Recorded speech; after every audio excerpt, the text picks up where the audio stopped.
जोशीमठ में मकानों में आ रही दरारों को लेकर आईआईटी रुड़की के वैज्ञानिक भी चिंतित हैं। वैज्ञानिकों का ये दावा है कि आईआईटी रुड़की के पास ऐसी मशीन है जो जमीन धंसने का कारण पता लगा सकती है। ये मशीन से जमीन के अंदर 200 से 300 मीटर तक इमेज ले सकते हैं। जोशीमठ में हो रहे भू धसाव को समझने के लिए रामबाण साबित हो सकता है। इससे भू धसाव हो रहे जमीन के नीचे की स्थिति का पता लग सकता है। जोशीमठ के भूधसाव को पता करने के लिए ये बहुत उपयोगी मशीन है। जो भी कहानी वहाँ चल रही है, जैसा कि हम लोगों ने बात किया है, सभी को पता है, तो भूधसाव का एक्चुअल कारण ये जब तक कि उसकी हम इमेजिंग नहीं करेंगे वो पता नहीं लगेगा। तो इस इमेजिंग के लिए, अंडरग्राउंड इमेजिंग के लिए बहुत ही उपयुक्त मशीन है और ये 3 डायमेंशनल में मेजर करता है, तो आपको 3 डायमेंशनल पिक्चर देगा कि धरती के नीचे या सरफेस के नीचे क्या चल रहा है। ये सिर्फ एक छोटे से बेडरूम से मशरूम की खेती करके महीने का 50,000 कमा रही हैं। मशरूम खेती सीखनी है तो फ्रीडम ऐप को अभी डाउनलोड कीजिए।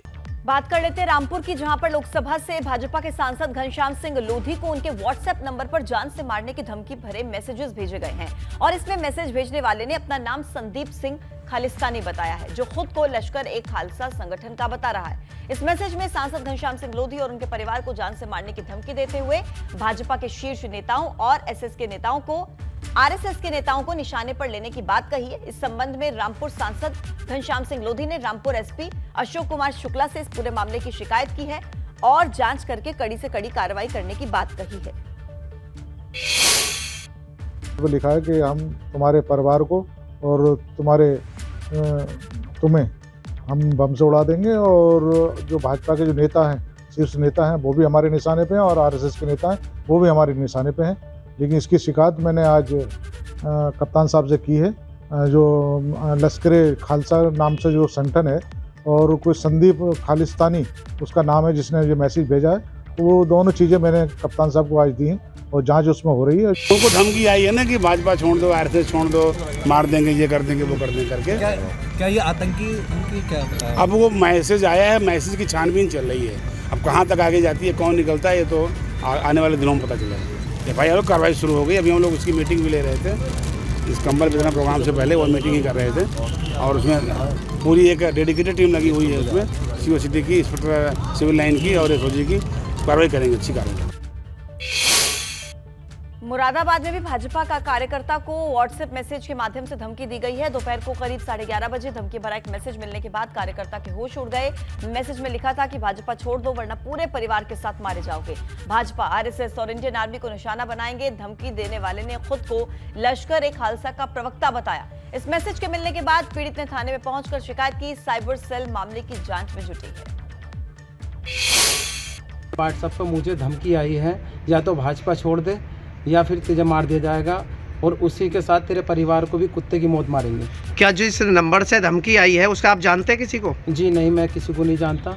अच्छा, क्या लिखा हुआ है चैट में? जो आपकी चैट है उसके बारे में बताएंगे? हाँ, उसमें लिखा हुआ है, तेरी क्या औकात है जब हम आरएसएस में और राष्ट्रीय स्वयंसेवक, जिसे आरएसएस हम लोग कहते हैं, वो राष्ट्रीय स्वयंसेवक है और इंडियन आर्मी और CM योगी को नहीं पकड़ सकते, तो हम तेरे पास तो कौन सी सिक्योरिटी रखी है? आप तो कुत्ते की मौत मार देंगे। भाजपा किसान मोर्चा के एक पदाधिकारी द्वारा थाना छजलैट पे एक सूचना दर्ज कराई गई है, जिसके अंतर्गत उन्हें अज्ञात नंबर से धमकी दी गई है। इस सूचना को तत्काल दर्ज कर विधिक कार्रवाई की जा रही है।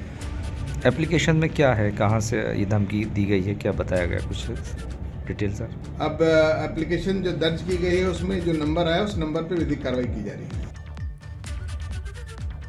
बात होगी अब हरिद्वार की, जहां पर कनखल में अपने मठ पहुंचे ज्योतिष पीठ के शंकराचार्य स्वामी अविमुक्तेश्वरानंद ने फिर से सेंसर बोर्ड पर जमकर हमला बोला। कहा कि फिल्मों में अश्लीलता और अपराध को रोकने में सेंसर बोर्ड नाकाम है, इसलिए अब एक धर्म सेंसर बोर्ड की जरूरत है। जल्दी ही 11 सदस्यीय ये बोर्ड पूरी तरह से हरकत में आएगा।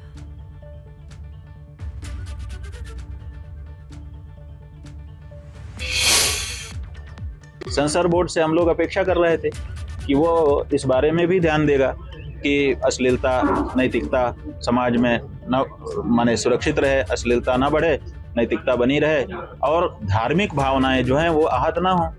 लेकिन कहीं ना कहीं ऐसे दृश्य बार बार समाज में आते हुए दिखाई दिए। अब हमने धर्म सेंसर बोर्ड की घोषणा की है और जल्दी ही इस बारे में एक स्वरूप लेकर के हम आ रहे हैं।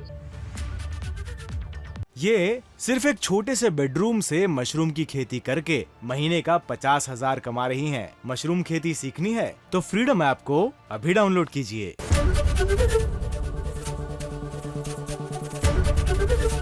एबीपी गंगा, खबर आपकी, जुबान आपकी।